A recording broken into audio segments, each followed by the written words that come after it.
This is a WFMY News 2 Sports Special. Friday Football Fever. Here are your hosts, Patrick Wright and Luke Liddon. It's finally here. High school football back in the Triad. Feels good, doesn't it, Luke? It sure does. Oh, man. Well, welcome to Friday Football Fever. There is no feeling quite like tonight, huh? Absolutely. We had several big-time matchups across the area tonight. We've got plenty of action to cover from week one. All right, let's start with our Wendy's game of the week. North Davidson hit the road to take on Mount Tabor. And take a look at this. The Spartans ready for some action in week one. They came out fired up through the smoke. I'd say that's intimidating. Mount Tabor here. Third play of the season. Kendrick Patterson picked off by Jackson Carroll, and he takes it to the house for 6. North Davidson takes the 7-0 lead. Of course, the fans love it. They're on the road with the lead, trying to keep it up, but this time North Davidson punting. Zyquez McMillan gonna field the punt, and watch this kid work. Gonna juke over on the sideline, takes it up the field. Looks like he's gonna score, doesn't it? No, not this time. Justin Moore gonna save the touchdown, brings him down within the 10. Patterson, though, making up for that turnover earlier. The QB keeper around the edge, fights into the end zone, ties it up at 7. Mount Tabor would hold on to win a close one, 20-16. Time now to head south on Highway 220 for a huge Randolph County showdown. Asheboro made the short bus ride to meet up with Randleman, and let's get right to the highlights. Randleman's Tanner McGee scrambling, gonna fumble, and after a few seconds, you can't tell where the ball is, but it's Asheboro's Marquise Graham. He's gonna recover, but this was all about the defense, at least early on. Randleman's Dominic Poole brings down Cameron Glover for the loss, but eventually, patience heals all. Randleman's Jaquan Snipes taking the handoff, and he is gone 69 yards to the house for the touchdown, untouched for the 7-0 lead. So we jump ahead, 4th and 6. Asheboro's Corey Durant calls his own number, gets in for the score, and Asheboro currently leads 28-21 in the 4th. There was a big rain delay for this game. We're still working on getting that final score for you. Man, what a start to the season. Well, we've only scratched the surface of tonight's fever. Still ahead, Reidsville opened with a showdown against Rockingham County. Glen hit the road to meet up with Ledford. More scores and highlights are coming up after the break. Plus, we've got all your scores and highlights right at your fingertips. On Facebook, we are Triad High School Sports, and on Twitter, we are at WFMYFFF. We have all the action from tonight's games online after the show.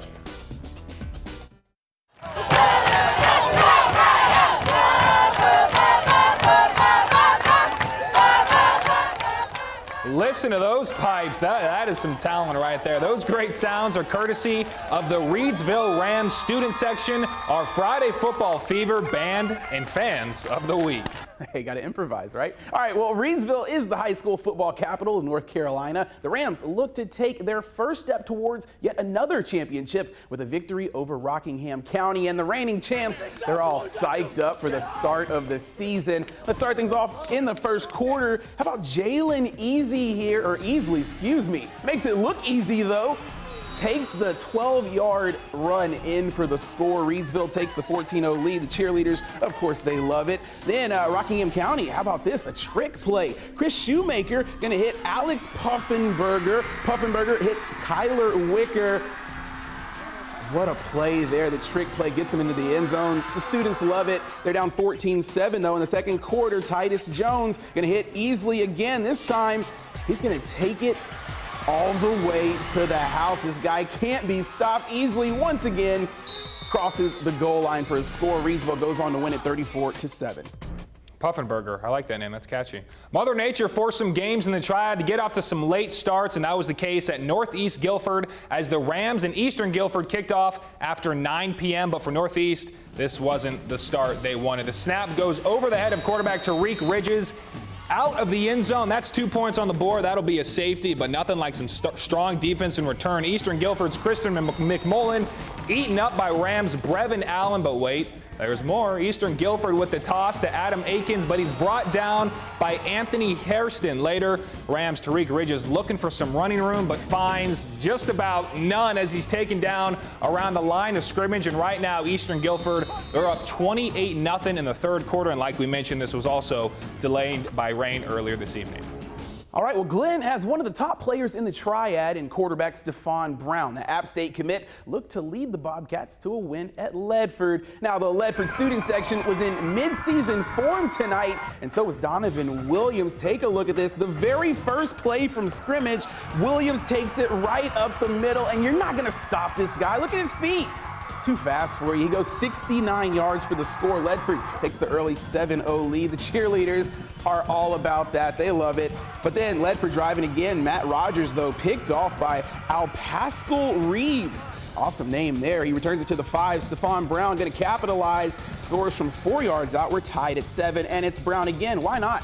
One more time. This is a 1-yard score for Brown. Glen goes on to win this one, 47-24. We head east on I-40 for a stop in Alamance County. Eastern Alamance made the short trip to meet up with county rival Graham. We pick it up in the first quarter, and Graham's Javon Parmley gonna fight his way into the end zone. 6 hard-earned yards as he gets past the goal line. 2-point conversion was good, so they go up 8-0. After Graham recovered a fumble on the kickoff, William McDaniel on 4th and 17. This is not an easy walk in the park, but he makes it down the sidelines, 40 yards for the touchdown. Another 2-point conversion. They're up 16-0. While Eastern Alamance Hayden Mann finds Taquan Whitmore diving catch of the 30-yard line, so the same drive. Tavon McCauley sweeping right, but he's brought down at the 2-yard line. The next play, though, Tra Bozeman right up the middle, 2 yards into the end zone, 2-pointers good. They would trail 16-8, but Eastern Alamance wins in a big, big way, 57-16 to start off the season 1-0. Well, that's it. Some pretty good football so far, but we're not done yet. Still ahead on the Fever. Northern Guilford met up with Grimsley. And how can you help us decide our game of the week for next Friday night? We'll have the answer after the break.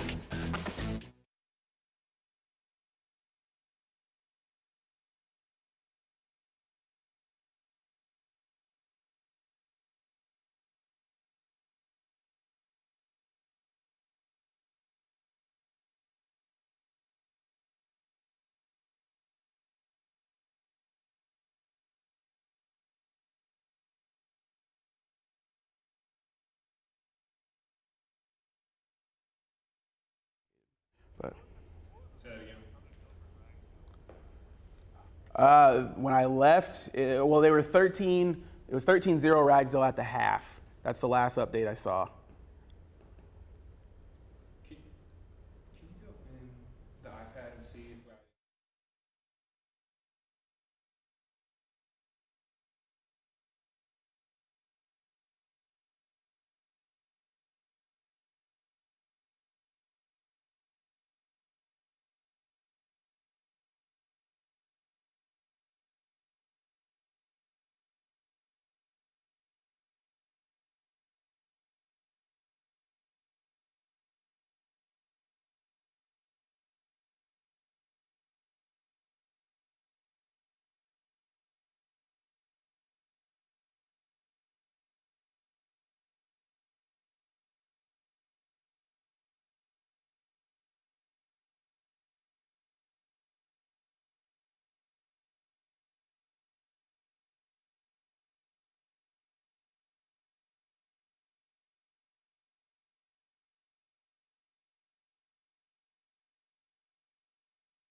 Well, tonight's rain forced some games in our area to start a little late. Northern Guilford and Grimsley finally got underway inside Jamison Stadium around 9 o'clock. We'll start in the second quarter. The Whirlies have the ball. Cam Wall going to take the handoff, gets around the edge, and he's inside the 30. Then it's Wall again trying to add to his yardage on the night. He gets stuffed, though, by Northern Guilford. Here we are on 4th down. Josh Fuller going to cap off the drive with a field goal. We're all tied up at 3. Later on, Grimsley with the ball again. This time, quarterback drops back, and he's picked off by Northern's Christian Herbin, who takes it down to the 43-yard line. This one's still not over. The last check, Grimsley was up 15-10. Ragsdale opened against Southern Guilford tonight in Jamestown, and early on, talk about an incredible run. Ragsdale's Malachi Main is veering to the left side of the field. Doesn't really see much room, so he's going to weave it back across the middle to the right side, avoiding practically every single defender to the sidelines. And you guessed it, into the end zone for the 6-0 lead. But Manus, yeah, he wasn't done. Later, another rushing score, but a little less effort this time around for another 6 on the board to go up 13-0. And currently, the last score we had at halftime was 13-zip, Ragsdale on top. But a few teams didn't make it to the end zone as they hoped because a trio of high school football games have been postponed until Monday. Northwest Guilford at Smith and Wheatmore versus West Davidson will kick off Monday at 7 p.m., while Eastern Randolph and Southwestern Randolph will resume their game Monday night at 7:30 p.m. All right, other scores from tonight's action. Dudley shuts out Carver 49-0. Page beats Davie County 20-14 in overtime. Then Mount Airy gets the 28-7 home victory over Star Mountain. High Point Central wins a close one, beating Parkland 22-21. Eastern Alamance scores early and often, beating Graham 57-16 like we reported earlier in the show. And Atkins gets the big 35-6 win over Central Davidson, while West Oaks beats county rival South 35-14, and West Forsyth gets the big road win at Lake Norman 42-14. All right, now for some flight here. Up next, our Friday Football Fever Week 1 Aviation Triad Flight of the Night. For this, we go to the Asheboro Blue Comets connection of Corey Durant and James Collins. Durant throws it up. Collins brings in 3 catches in the first quarter for our Aviation Triad Flight of the Night. It's time for our Blue Cross Blue Shield, I should say, that's a tongue twister, of North Carolina Drive of the Week. This one goes to Randleman's Jaquan Snipes. It's just one simple play, 69 yards for the touchdown, and that is good enough for our Blue Cross Blue Shield of North Carolina Drive of the Week. All right, with week 1 of the 2017 high school football season in the record books, let's take a look at next week's big matchups. We've got 5 choices for our Wendy's Game of the Week, and you get to decide which one wins. Northern Guilford takes on Page. That'll be big. Starmount travels to East Surrey. Northwest Guilford hosts Western Guilford. Then Western Alamance heads to Burlington Williams, and Dudley meets up with Ragsdale. Head over to WFNYnews2.com right now to cast your vote. All right, that does it for week 1 of Friday Football Fever. Thank you so much for joining us. And if you missed any of tonight's action, we'll have your highlights and scores on our website at WFNYnews2.com. All right, we'll see you next week for another edition of The Fever. Have a great night.